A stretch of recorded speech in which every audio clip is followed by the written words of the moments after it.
Pemirsa, sebuah video menampilkan fasilitas militer bawah tanah Iran dengan ribuan drone di dalamnya.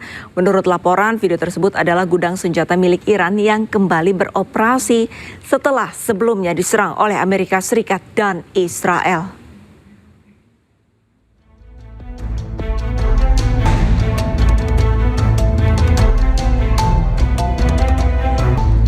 Sebuah video menunjukkan keberhasilan Iran untuk membuka kembali fasilitas militer bawah tanahnya. Dilaporkan bahwa Iran telah berhasil membuka kembali sekitar 55 dari 69 pintu masuk terowongan di 18 fasilitas rudal bawah tanah yang sebelumnya dihantam serangan Amerika Serikat dan Israel. Sementara itu, Ketua Parlemen sekaligus Kepala Negosiator Iran Muhammad Bagher Ghalibaf menegaskan bahwa Iran tidak akan menyetujui kesepakatan damai apapun dengan Amerika Serikat jika hak-hak rakyat Iran tidak sepenuhnya terjamin. Pernyataan keras ini disampaikan di tengah negosiasi gencatan senjata untuk mengakhiri perang antara Iran dan Amerika Serikat.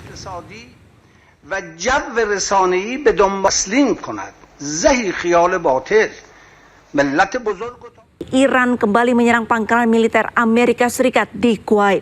Serangan ini merupakan balasan Iran setelah Amerika menyerang menara komunikasi Iran.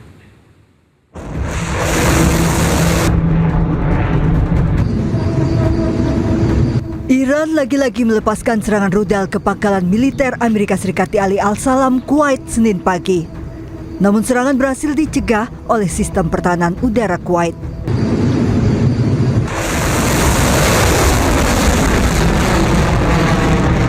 Satu jam sebelumnya Amerika Serikat menyerang menara komunikasi di Sirik Pulau Hormozgan, Iran.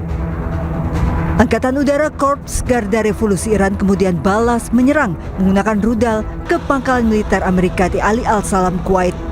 Pangkalan militer ini merupakan lokasi awal serangan Amerika ke menara komunikasi Iran.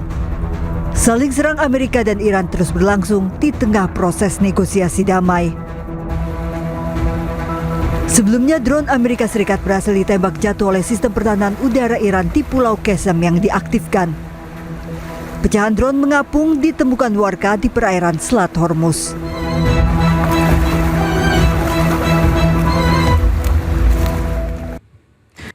Ribuan warga Iran berkumpul memperingati 90 hari perang dengan Amerika Israel. Di momen tersebut, militer Iran juga pamerkan kapal perang barunya yang bisa membawa 2 rudal jelajah jarak jauh.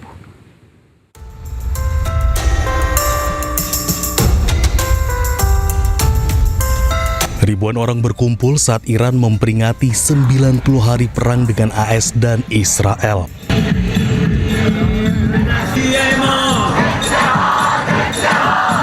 Para demonstran berkumpul di lapangan Revolusi meneriakkan slogan sambil mengibarkan bendera Iran dan Hizbullah.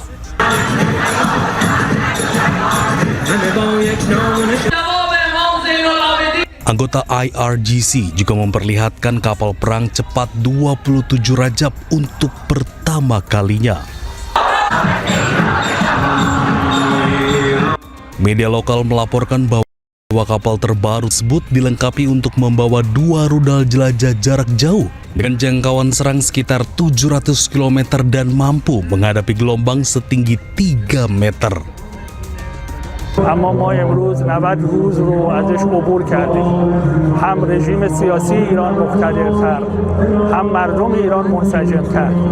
تحلیل هایی که اونها رو به یک جنگ خانمانسوز کشوند.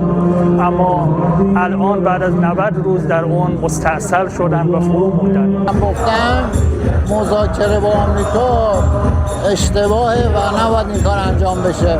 ما باید انتقام خون رهبر شهیدمون رو از آمریکا بگیریم با بستن تنگه هرمز، با اخراجشون از منطقه. Amerika Serikat dan Israel melancarkan operasi militer gabungan terhadap Iran pada 28 Februari. Pemimpin tertinggi Ali Khamenei tewas dan sejak saat itu Iran menanggapi dengan serangan balasan terhadap Israel dan beberapa negara yang mendukung Amerika Serikat. Ketua Parlemen Iran Muhammad Bagher Ghalibaf tegaskan tolak kesepakatan dengan Amerika Serikat jika hak warga Iran tidak dipenuhi. Iran juga tegaskan tak percaya dengan janji musuh.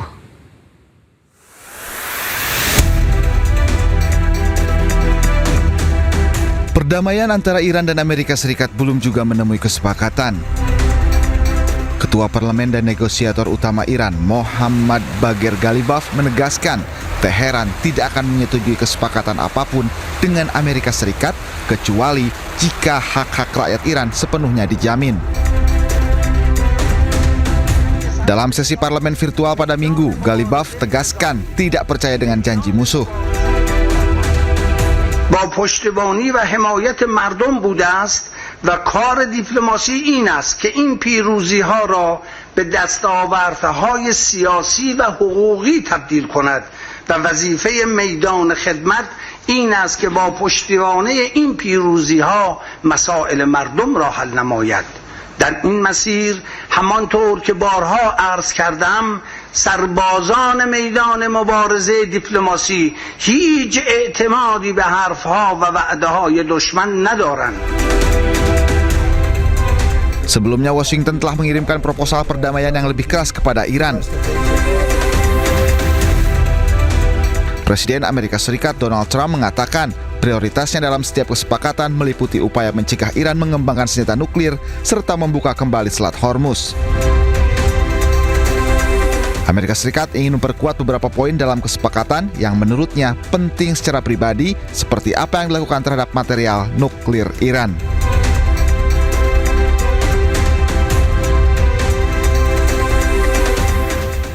Di tengah kesepakatan dengan Iran, Amerika Serikat tetap ngotot agar Iran tidak memiliki senjata nuklir. Tidak hanya itu, Amerika Serikat menyebut siap kembali berperang jika Iran tetap memiliki senjata nuklir.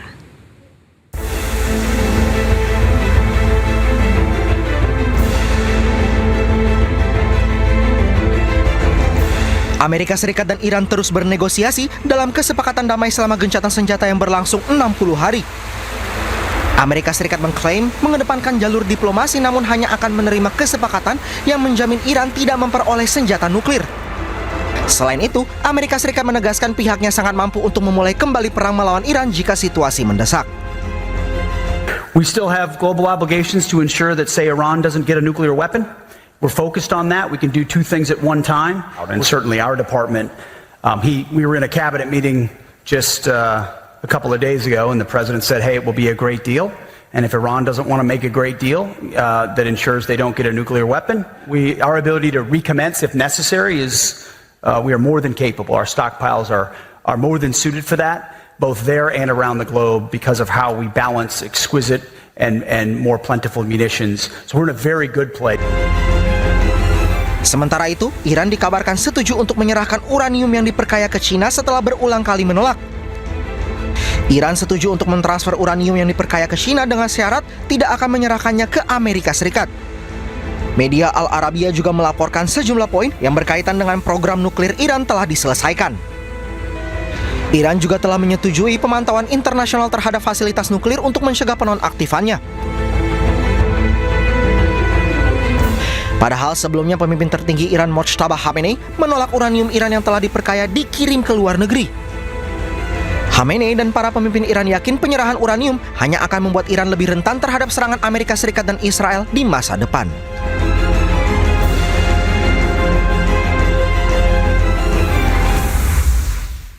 Di tengah upaya damai, muncul isu Presiden Iran Masoud Pezeshkian mundur dari jabatan.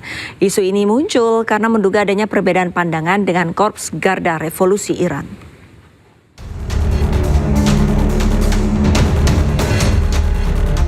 Presiden Iran Masoud Pezeshkian diisukan mengundurkan diri dari jabatannya.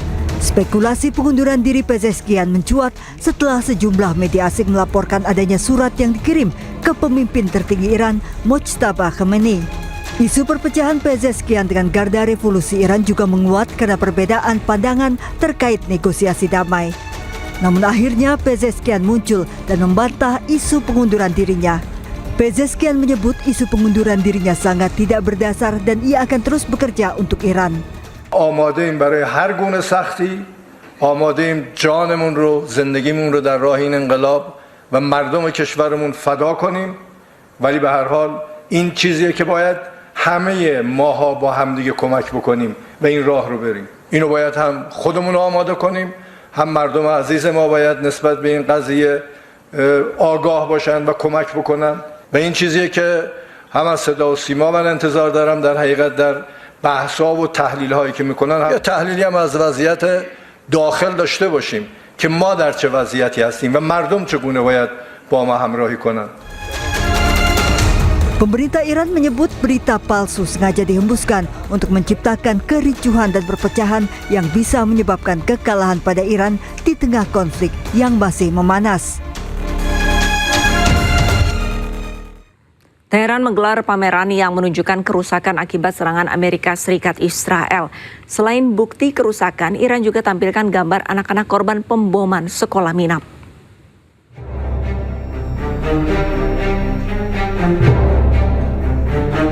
Sebuah pameran yang diselenggarakan oleh Museum dan Taman Pertahanan Suci Teheran menampilkan bukti kerusakan lingkungan yang disebabkan oleh perang Amerika Serikat Israel dengan Iran.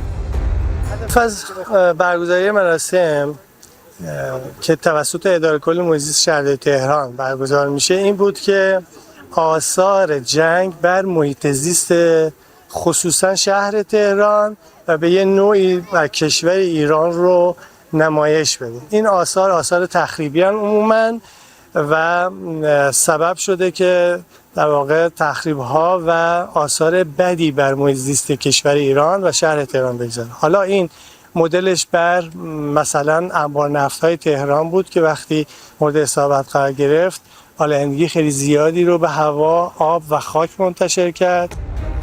Pameran ini dihadiri oleh beberapa duta besar dan perwakilan negara lain. Selain deretan panel surya yang rusak akibat perang dipamerkan, gambar anak-anak dari korban pemboman sekolah Minab juga ditampilkan. Manajer Umum Lingkungan Teheran melaporkan hampir 10.000 hektar hutan dan padang rumput di Iran telah hancur dan terbakar. Kerusakan lingkungan lainnya mencakup polusi udara, air dan tanah, ditambah dengan kerusakan lahan pertanian dan juga taman. تخریب‌ها این آسیب‌ها به محیط زیست شامل آلودگی آب شده، شامل آلودگی خاک شده، شامل آلودگی هوا شده، شامل آلودگی صوتی شده، شامل آلودگی پرتوی شده، شامل آتش‌سوزی جنگل‌ها و از بین رفتن فضای سبزهای شهری شده، شامل تولید بسیار زیاد نخاله به عنوان یک نوعی از پسماند شده، شامل از بین رفتن اراضی کشاورزی و محصولات کشاورزی شده. Sejak diberlakukannya gencatan senjata, Iran membatasi lalu lintas di Selat Hormuz. Sementara Amerika Serikat membuat blokade terhadap pelabuhan-pelabuhan di Iran. Lalu lintas maritim di Selat Hormuz berangsur normal. Sejumlah kapal mulai melintasi Selat Hormuz setelah Amerika Serikat mengumumkan pencabutan blokade angkatan laut terhadap Iran.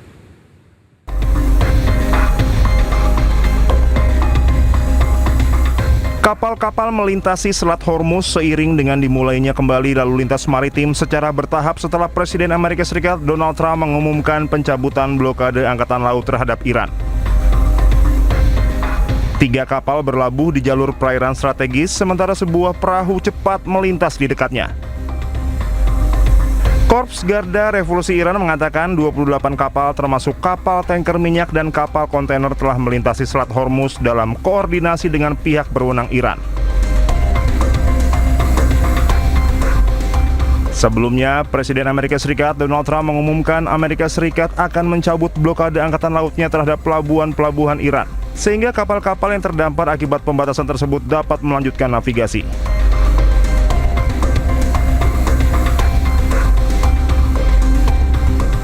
Sementara juru bicara Kementerian Luar Negeri Iran, Ismail Bagei, mengatakan blokade tersebut ilegal sejak awal dan menekankan Iran akan menilai keputusan tersebut berdasarkan pelaksanaannya. Bagei menyebut negosiasi dengan Amerika Serikat terus berlangsung namun belum ada kesepakatan akhir yang tercapai.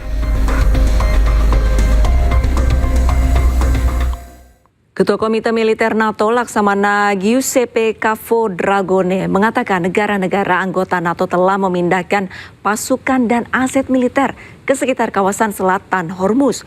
Hal ini dilakukan sebagai bagian dari langkah antisipatif jika ketegangan di Selat Hormuz meningkat. Talking with all our partner nations, and we are all headed to improve dramatically this kind of exchanges, which will be beneficial for both of us.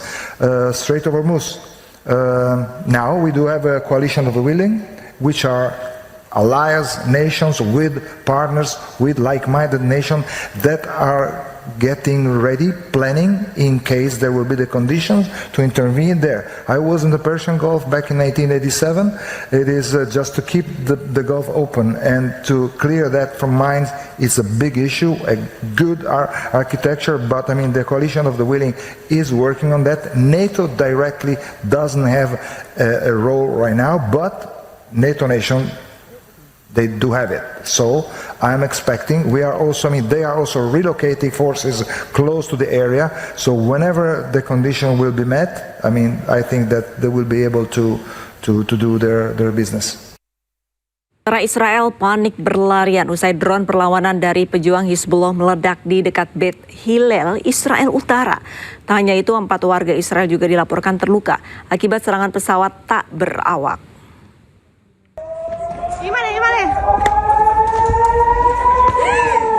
Tentara Israel panik berlarian usai drone perlawanan dari pejuang Hizbullah meledak di dekat Beit Hillel, Israel Utara. Tak hanya itu, 4 warga Israel juga dilaporkan terluka akibat serangan pesawat tak berawak yang terjadi pada hari Minggu. Tim medis mengevakuasi korban luka ke rumah sakit terdekat. Petugas kepolisian juga masih berjaga di lokasi mengamankan sebuah kendaraan yang hancur.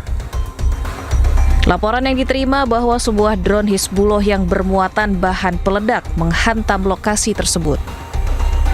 Kejadian ini terjadi bersamaan dengan perebutan kastil strategis oleh pasukan Israel dalam invasi ke Lebanon yang sedang berlangsung.